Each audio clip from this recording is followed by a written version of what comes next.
तो hello everyone, welcome in this video. तो थोड़ा सा डिस्कस कर लेते हैं कि आज का जो प्लान था वो कैसा था, क्या होना चाहिए था, कैसे। ओके, ठीक है। तो चलो पहले हम बजाज फाइनेंस का डिस्कस करते हैं।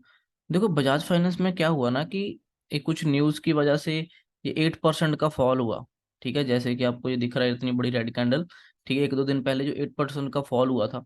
ठीक है, और उसके बाद लोग पैनिक हो जाते हैं थोड़ा सा। थोड़े लोग एग्जिट करने लग जाते हैं, क्योंकि देखो जो सभी जो स्पोर्ट बनना था वो सभी निकाल दिए इसने। ठीक है, जितने भी स्पोर्ट बनने थे। फॉर एग्जाम्पल ये देखो, इसके बीच में कोई स्पोर्ट खास है नहीं था। ठीक है, एक ये डब्ल्यू पैटर्न का स्पोर्ट। ठीक है, और एक ये जो गैप था, इसके अलावा कोई और कोई खास स्पोर्ट है नहीं था इसके बीच में। ठीक है, और इसलिए ये बहुत बड़ा फॉल इसने कर दिया। ठीक है, अभी ये स्पोर्ट बन सकता है।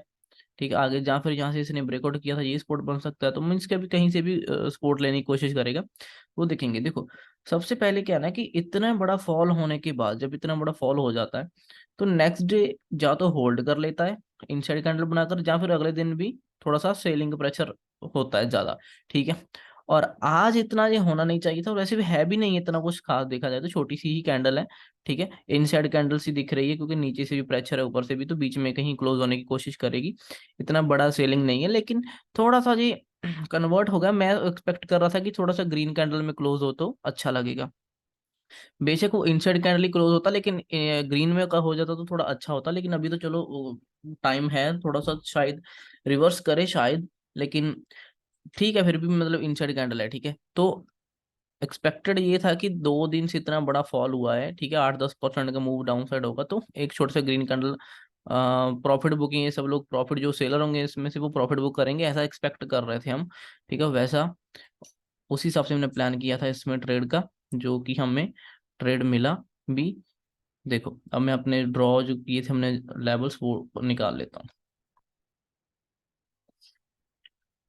ओके, आई होप कि आपको दिख रहा होगा। थोड़ा सा एक्सप्लेन कर देता हूँ जी। हमने लाइन ड्रॉ करी है जी, लास्ट क्लोजिंग थी। ठीक है, जहां से ये गैप डाउन खुला, इतना बड़ा गैप डाउन खुला था एक, वहां पे जो क्लोजिंग थी वो सपोर्ट की तरह काम करेगी या रेजिस्टेंस की तरह काम करेगी आने वाले टाइम में, तो एक लाइन ड्रॉ कर रखी थी। और यहाँ पर ये इसने इस दिन फॉल होने के टाइम जो हाई था इसका, जो ओपनिंग कह लो हाई, जो ऑलमोस्ट सेम ही है, छोटा सा ही डिफरेंस।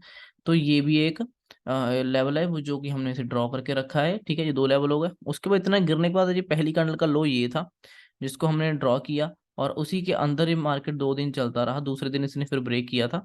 ठीक है, और जब ये यहाँ से वापस ऊपर गया, ऊपर नीचे करके जो होल्ड किया इसने जो पूरा दिन, वो इस रेंज के अंदर होल्ड किया, इसलिए हमने ये रेंज ड्रॉ करी थी।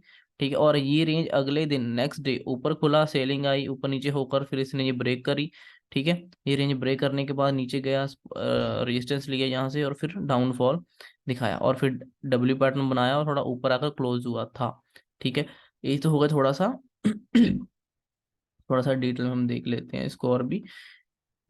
ठीक है ना, अब इतना फॉल होने के बाद हम एक्सपेक्ट कर रहे हैं कि प्रॉफिट बुकिंग आएगी। ठीक है, और वो कैसे आई? देखो, ये एक इसका शोल्डर था, इस दिन गिरा, फॉल हुआ, ऊपर गया, रिजेक्शन मिला, फिर से नीचे आया, फिर नीचे डब्ल्यू पैटर्न बनाया, ऊपर जाने की कोशिश करी, फिर प्रॉपर पैटर्न बनाकर, हायर हाई बनाकर ऊपर आकर यहाँ पे क्लोज हो गया।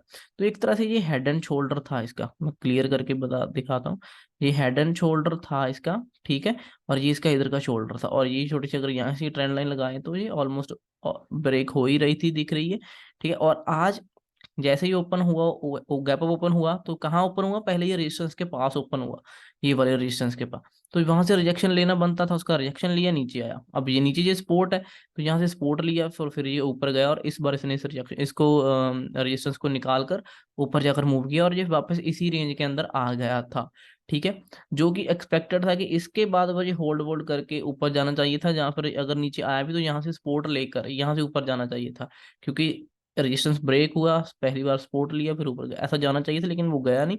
यहाँ से पैनिक सेलिंग आ गई, थोड़ा सा लोग पैनिक में ही है अभी भी। ठीक है, तो ये एक्सपेक्टेड नहीं था जो डाउन साइड मूव हुआ, जैसा कि मैंने इधर लिखा भी था, फोटो मैंने टेलीग्राम में डाला था। ठीक है, ये आपको बताते हुए।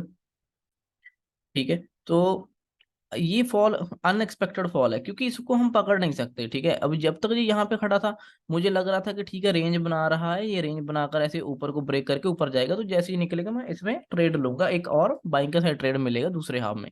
ये हमने सोचा था, क्योंकि मार्केट बुलिश दिख रहा था थोड़ा सा। ठीक है, और इसने क्या किया, ये जो रेजिस्टेंस सपोर्ट था ये एकदम से इतनी बड़ी कैंडल के साथ ब्रेक कर दिया। अब देखो इसको अगर ब्रेक कर दिया तो इसमें तो हमें घुस नहीं सकते ना, ठीक है। जब ये ब्रेक हो गई उसके बाद हम एक्सपेक्ट करते हैं कि ये रीटेस्ट करे इसको। जैसे ही रीटेस्ट करेगा, यहाँ पे जो ऐसे रिजेक्शन कैंडल मिलेगी हम उसमें एंटर करेंगे। इसने रीटेस्ट भी नहीं किया, ठीक है, तो ये डायरेक्टली डाउनफॉल होगा। इस मूव को हम पकड़ नहीं सकते, इसको कभी भी पकड़ने की कोशिश ना करो तो अच्छा है, क्योंकि ये फालतू में स्टॉप लॉस बड़े हो जाते हैं, ठीक है। अगर मैं इसमें कहीं रैंडम भी घुस जाता, मतलब कोई ट्रेड सेंस नहीं बनता, ठीक है। प्रॉपर इसको रीटेस्ट के टाइम हम ले सकते थे, ठीक है, यहाँ पर। नहीं तो हम नहीं ले सकते थे इसको, क्योंकि इसने रीटेस्ट नहीं किया, और पहली एक ही कैंडल इतनी बड़ी है 5 मिनट की कि इतना बड़ा तो हम टारगेट ही रखेंगे, 40 30 40 पॉइंट की कैंडल ही होगी ये, 20 30 पॉइंट की। तो मतलब कोई सेंस नहीं बनता था, ठीक है। और अब भी अगर सोच रहे हो कि यहाँ से सपोर्ट लेकर ऊपर जाएगा, तो ऐसा भी नहीं हमें सोचना, यहाँ पे भी ट्रेड नहीं लेना, क्योंकि ये अब पता नहीं है कि यहाँ पे ये लेगा कि नहीं लेगा। हो सकता है और नीचे आए, यहाँ पर जाकर सपोर्ट ले, फिर ऊपर की तरफ आने की कोशिश करे, ठीक है। तो ये मतलब अब कोई सेंस नहीं बन रही, ठीक है। मॉर्निंग का जो सेटअप था वो बिल्कुल सही था, कि हाँ जी पैटर्न वैटर्न बने हुए थे, 2 दिन से 3 दिन से गिरा हुआ था नीचे रेड कैंडल में। एक बुलिश कैंडल एक्सपेक्टेड थी, मैंने इसकी प्रॉफिट बुकिंग की कैंडल हम एक्सपेक्ट कर रहे थे, जो कि हमें मूव मिला भी है, ठीक है ना, मूव मिला, बस दैट्स इट, बात खत्म। अब इसको क्लोज होने दो, कल का फिर प्लान करेंगे, फिर उस हिसाब से देखेंगे, ठीक है ना। सो ये कुछ प्लान होते हैं, जो कुछ ट्रेड हम प्लान कर सकते हैं, कुछ नहीं। अब मैं एक इसको आपको और छोटे टाइम में दिखा देता हूँ। ये 5 मिनट का था, 1 मिनट में देखो, देखते हैं थोड़ा सा।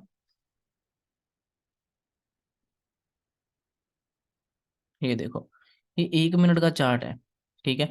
1 मिनट के चार्ट में देखो, ऊपर रिजेक्शन लिया इसने, ऊपर खुला था, नीचे आया, नीचे से क्लोजिंग जो लास्ट क्लोजिंग थी वहां से सपोर्ट लिया, फिर नीचे आने की कोशिश करी, फिर सपोर्ट ली, डब्ल्यू पैटर्न बनाया, देखो डब्ल्यू पैटर्न बन गया प्रॉपर, उसके नीचे होल्ड किया, ब्रेकआउट किया, उसको रीटेस्ट भी किया, इवन 2 बार रीटेस्ट किया उसने, देखो इस लेवल को, जो इसको इसने ब्रेक किया, और अच्छा खासा फिर ये ऊपर गया। हम यहाँ पे भी ले सकते थे, ठीक है, यहाँ से भी ले सकते थे।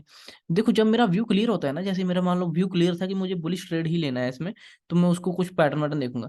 तो जब ये फर्स्ट टाइम डब्ल्यू बनाना शुरू करता हूँ, जब नेक्स्ट टाइम यहाँ से कोई रिएक्शन कैंडल मिल जाती, मैं यहाँ कहीं घुसने का प्लान करता हूँ। मीन्स कि अगर ये ग्रीन हो जाती और भी अच्छा होता, ठीक है। वैसे भी ये रिजेक्शन नहीं दिखा रहा है, नीचे से के ऊपर जा रहा है, या फिर मैं इसी कैंडल में घुस जाता, मैं ज्यादा वेट नहीं करता फिर वहां पे, क्योंकि मेरा डायरेक्शन क्लियर है, व्यू क्लियर है, मेरा स्टॉप लॉस छोटा हो जाएगा, ठीक है। अगर मैं यहाँ पे भी घुस जाता तो मेरा स्टॉप लॉस इतना सा ही छोटा होता। अगर मैं यहाँ पर घुसता हूँ तब भी मुझे स्टॉप लॉस यही रखना पड़ेगा, जो कि थोड़ा सा बड़ा हो जाता है, ठीक है। बट ठीक है, जो भी आपको जेन्युइन स्टॉप लॉस आपको लग रहा है वो रखो, ठीक है। दोनों ही जेन्युइन है, बस ये बात है कि जो ये नीचे वाला ट्रेड का जो प्लान होता है, ये थोड़ा सा एडवांस लेवल में आ जाता है, जब आपके पास थोड़ा सा एक्सपीरियंस हो जाता है, आपको पता रहता है कि अब जो जाएगा तो जरूर, ठीक है ना, थोड़ा सा आइडिया होता है फिर। तो फिर वहां पे हम रिस्क ले लेते हैं, तो यहाँ पर हम रिस्क ले सकते थे। अगर जो रिस्क नहीं लेना चाहता, ठीक है, अननेसेसरी, वो यहाँ पर प्रॉपर ट्रेड हो ले इसको ब्रेकआउट होने के बाद, ठीक है। वो प्रॉपर इसके ब्रेकआउट होने के बाद ट्रेड ले सकता है, ठीक है। So thank you so much, ये थोड़ा सा एक्सप्लेन करना था मुझे इसको, ट्रेड को आपके लिए। अब मैं दिखा भी देता हूँ कि कितना मूव है।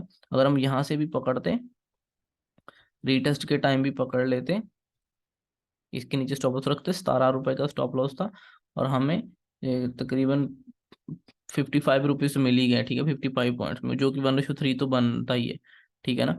सो ठीक है, अच्छा ट्रेड था, इससे ज्यादा और एक्सपेक्ट नहीं कर सकते, क्योंकि बाकी मार्केट घूमना शुरू हो गई थी इसलिए, ठीक है। उसकी मैं कोई और वीडियो बनाऊंगा, ठीक है। और बैंक निफ्टी निफ्टी का जो हम कैसे प्राइस एक्शन को समझते हैं, तो वो आप उसमें देख लेना, ठीक है। तो thank you so much for watching this video guys, bye.